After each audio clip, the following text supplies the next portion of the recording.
Et donc nous sommes dès maintenant rentrés dans une crise humanitaire de grande ampleur qui met en péril non seulement leur avenir sur ces terres, mais même leur vie, la vie de leurs enfants, la vie des personnes âgées. Les magasins sont pour la plupart vides, il y a des gros problèmes de médicaments, il leur manque le matériel le plus élémentaire pour prodiguer des soins, comme par exemple des bonbonnes d'oxygène. Régulièrement, les fermiers arméniens, les paysans qui cultivent leurs champs, sont pris à partie, se font tirer dessus par des snipers de l'armée azerbaïdjanaise. Effectivement, on note beaucoup de déclarations du président Ilham Aliyev en disant par exemple « Nous avions dit que nous chasserions ces chiens d'Arméniens d'Artsar et on l'a fait ».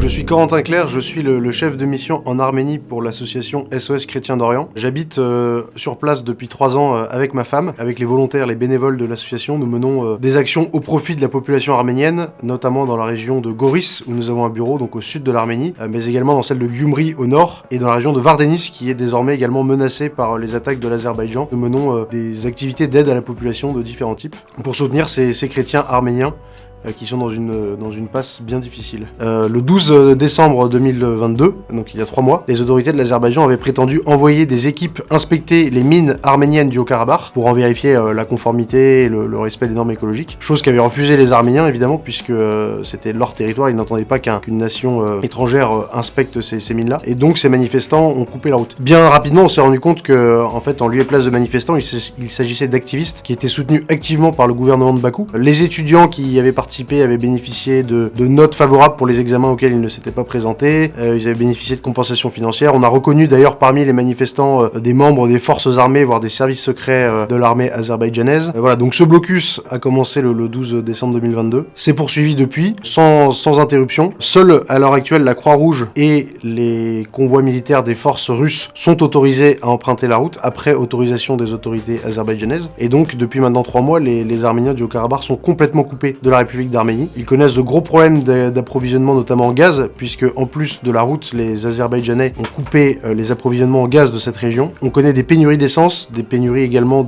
d'alimentation. Les magasins sont pour la plupart vides. Il y a des gros problèmes de médicaments, et même les hôpitaux de Stepanakert commencent à être dans une situation très compliquée, puisqu'il leur manque le matériel le plus élémentaire pour prodiguer des soins, comme par exemple des bonbonnes d'oxygène ou des sondes alimentaires qu'ils ne peuvent plus se procurer. Et donc nous sommes dès maintenant rentrés dans une crise humanitaire de grande ampleur qui menace les 120 000 Arméniens du Haut-Karabakh, qui met en péril non seulement leur avenir sur ces terres, mais même leur vie, la vie de leurs enfants, la vie des personnes âgées, et c'est quelque chose qu'il faut vraiment dénoncer avec vigueur. En fait, le but de l'Azerbaïdjan, c'est de récupérer cette région du Haut-Karabakh. Très clairement, c'est quelque chose qu'ils ont affirmé. De leur point de vue, c'est un morceau du territoire souverain de l'Azerbaïdjan, et donc ils entendent, en coupant cet axe essentiel à la vie des Arméniens du Karabakh, le vider de ses forces vives pour peut-être préparer plus tard une offensive, ou en tout cas entamer des négociations avec ces populations et avec les autorités arméniennes du Haut-Karabakh. Il y a également un deuxième but qu'il est important de souligner, c'est que l'Azerbaïdjan souhaite l'ouverture à travers le territoire de la République d'Arménie d'un corridor qui lui permettrait de relier la portion principale du territoire azerbaïdjanais à l'enclave du Nakhitchevan, qui est un morceau de territoire azerbaïdjanais qui est séparé de l'Azerbaïdjan par la région du Syunik, au sud de l'Arménie. Et donc le fait de fermer le corridor du Haut-Karabakh, il souhaite faire pression sur la République d'Arménie pour qu'elle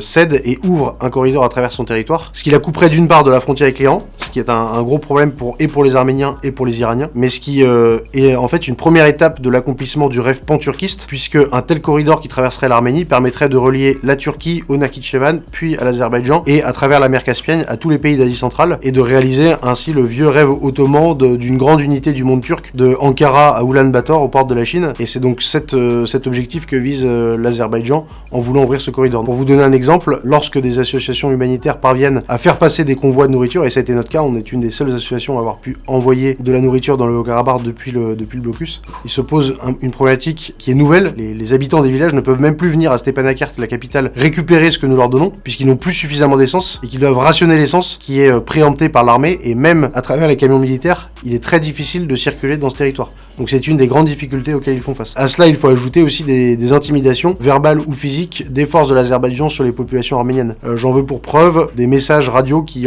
sont diffusés régulièrement par des haut-parleurs montés sur des camions, que les Azerbaïdjanais approchent près des villages arméniens du Haut-Karabakh, mais d'ailleurs aussi de la République d'Arménie, et par lesquels ils font passer des messages en russe, en arménien, pour inviter les Arméniens à fuir, et en expliquant que s'ils ne fuient pas, leur mort est assurée. Et depuis maintenant un mois, régulièrement, les fermiers arméniens, les paysans paysans qui cultivent leurs champs sont pris à partie, se font tirer dessus par des snipers de l'armée azerbaïdjanaise. Et ça, c'est encore une fois pour mettre la pression sur la population arménienne, l'inviter à partir et obliger les autorités du Haut-Karabakh à se mettre à la table des négociations. Et vous imaginez bien qu'avec une telle manière de communiquer, aucun des Arméniens du Haut-Karabakh ne souhaite rejoindre la République de l'Azerbaïdjan parce qu'ils savent très bien le sort qui les attend, qui a d'ailleurs été celui de leurs parents et grands-parents qui étaient à Bakou ou à Tsumgait où il y a eu des pogroms anti-arméniens à la fin de l'URSS. Les morts se sont comptés par milliers. Et donc vous imaginez que quand on a vécu ça, il est assez difficile de croire dans les promesses d'Aliyev qui garantit donner un statut politique aux Arméniens du Haut-Karabakh. C'est pour ça que les Arméniens du Haut-Karabakh sont résolument attachés à ce lien qui les relie à la République d'Arménie, qui est un petit peu leur grande sœur et dont ils dépendent. Effectivement, on note beaucoup de déclarations du président Ilham Aliyev en disant par exemple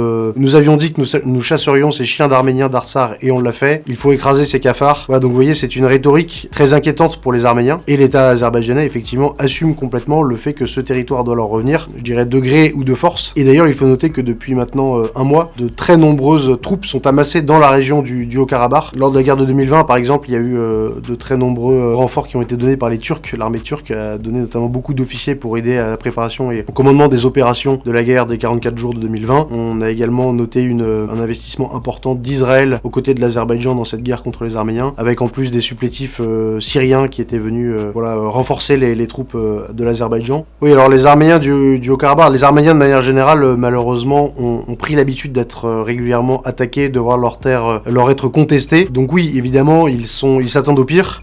Tous les signaux sont présents pour s'inquiéter d'une attaque prochaine qui arriverait et qui se solderait par l'anéantissement des Arméniens du Haut-Karabakh. Et néanmoins, il n'y a aucun défaitisme dans cette population, de ce que je peux observer sur place en discutant avec les différents Arméniens. On se rend compte que ils sont tous très déterminés à défendre leurs terres. Parce qu'en fait, ils dépendent de leurs terres. C'est pas simplement un attachement idéologique, mais une grande partie sont agriculteurs. Et si leurs champs disparaissent, si leurs troupeaux sont décimés, ils n'ont plus aucun moyen de vivre. Et la maison dans laquelle ils habitent a très souvent été construite par leurs grands-parents, agrandie par leurs parents, et eux la reçoivent et entendent bien la transmettre à leurs enfants. Donc oui, en ce qui concerne les Arméniens du Haut-Karabakh, ils n'envisagent ni la fuite, ni la dissolution de leur pays dans la République d'Azerbaïdjan, mais bien au contraire la résistance pour que l'Arménie qui existe depuis 5000 ans puisse exister encore pendant de nombreux siècles.